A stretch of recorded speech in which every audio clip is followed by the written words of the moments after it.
사석 사상으로 풀이한 도마복음 신화를 벗어내수 33번째 시간입니다. 오늘은 입에서 더러운 것이 나온다. 입에서 더러운 것이 나온다라는 제목으로 말씀드리겠습니다. 경애하는 얼번 여러분, 도마복음 14번째 말씀은 이러합니다.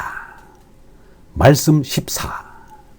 예수가 제자들에게 말하기를 만약 너희가 탄식을 하면 너희 자신에게 죄를 짓는 것이 되고 만약 너희가 기도를 하면 너희는 정죄를 받을 것이고 만약 너희가 자선을 베풀면 너희는 정신에 해를 받을 것이다.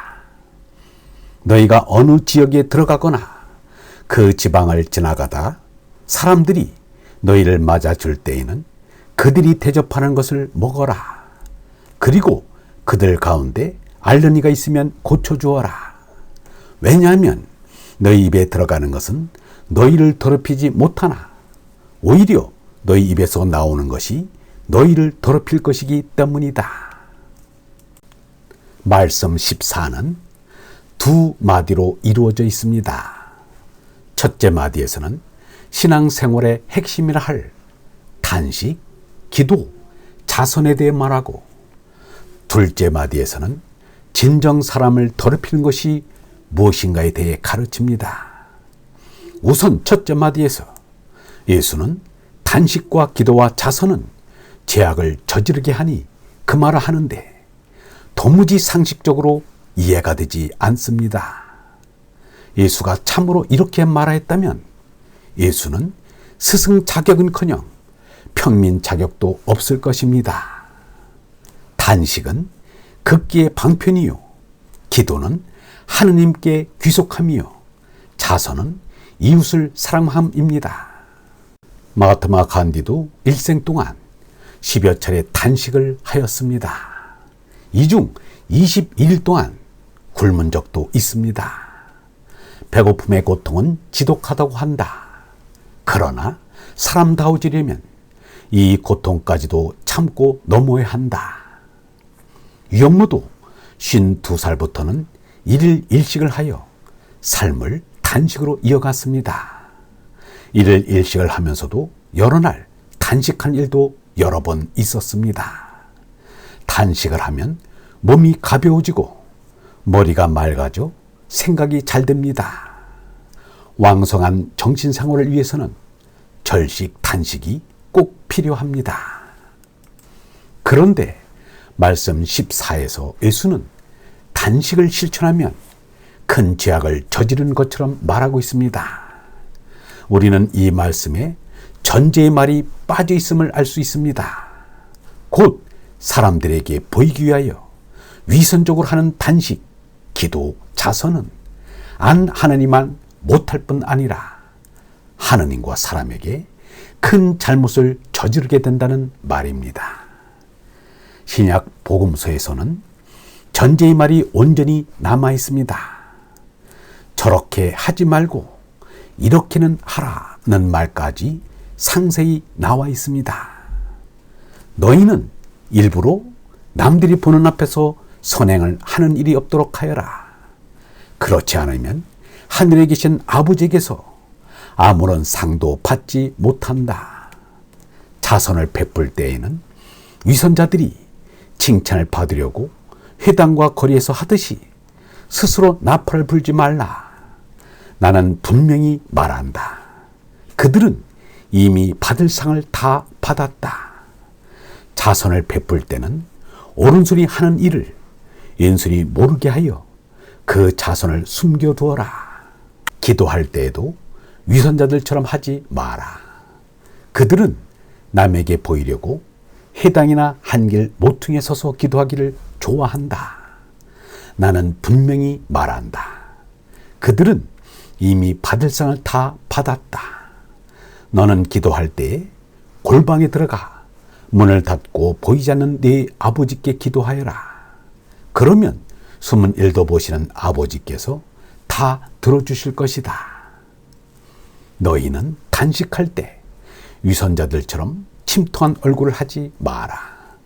그들은 단식한다는 것을 남에게 보이려고 얼굴에 그 기색을 하고 다닌다.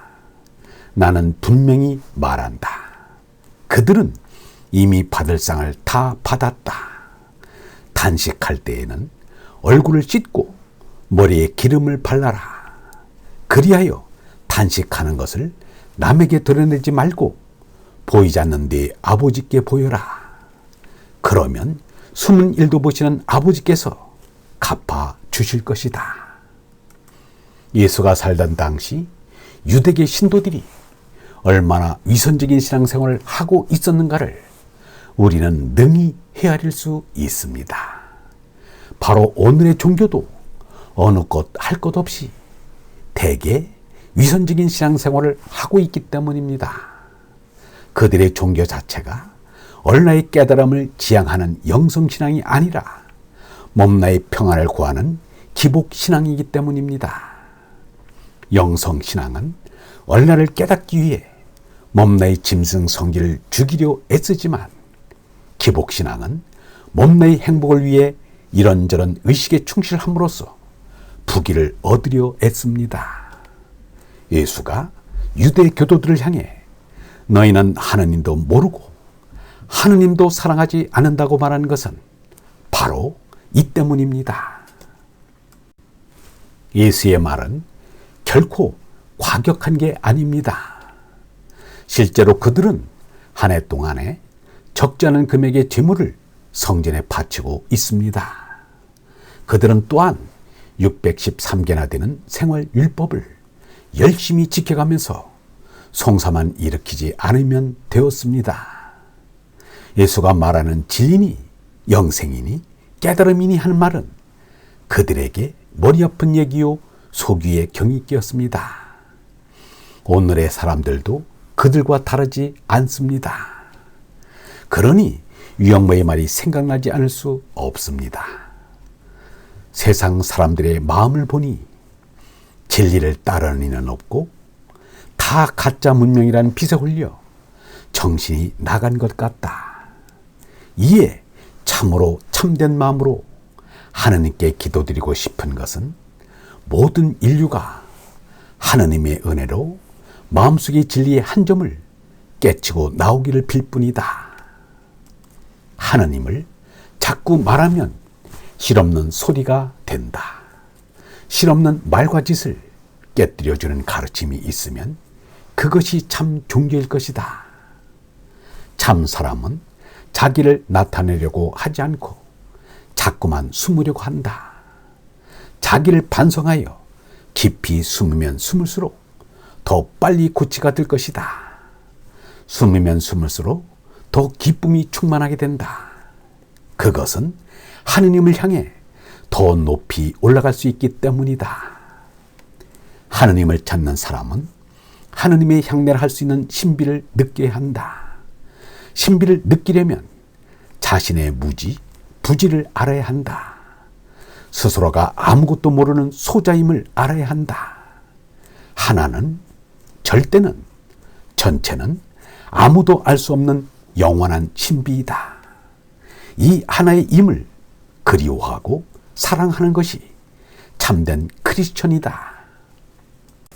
말씀 14에서 둘째 마디는 아직 유대 교도로서의 습성을 지니고 있는 제자들에게 변화될 것을 가르치는 내용입니다. 즉 예수는 제자들에게 이방인, 사마리아인, 천민들과는 식사조차 하지 않는 유대인들처럼 행동하지 말고 이방인, 사마리아인, 천민들이 제자들 자신을 맞아주면 기꺼이 음식 대접을 받아도 좋다는 가르침을 내린 것입니다. 음식을 위생적으로 먹는 것이야 무슨 허물이 될까? 그러나 음식으로 사람을 멸시하는 것은 잘못입니다. 유대인들 가운데는 아직도 이 전통에 매이는 이들이 많다고 하는데 예수의 말이 옳습니다. 입으로 들어가는 것이 아닌 입에서 나오는 것이 사람의 마음을 더럽힙니다. 마음에서 나오는 것은 악한 생각과 살인과 간음과 음란과 도적질과 거짓 증거와 회방이니 이런 것들이 사람을 더럽게 하는 것이요 씻지 않은 손으로 먹는 것은 사람을 더럽게 하지 못하느니라. 유영문은 이렇게 말하였습니다. 우리 입이란 열린 무덤이다. 식물 동물의 시체가 들어가는 문이다. 식사는 장사다.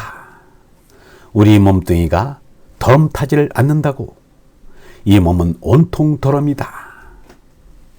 얼번 여러분, 사람을 그 무엇으로도 차별해서는 안 된다는 것을 우리 깊이 명심합시다. 명성신학원 다속 아카데미의 하늘소리였습니다.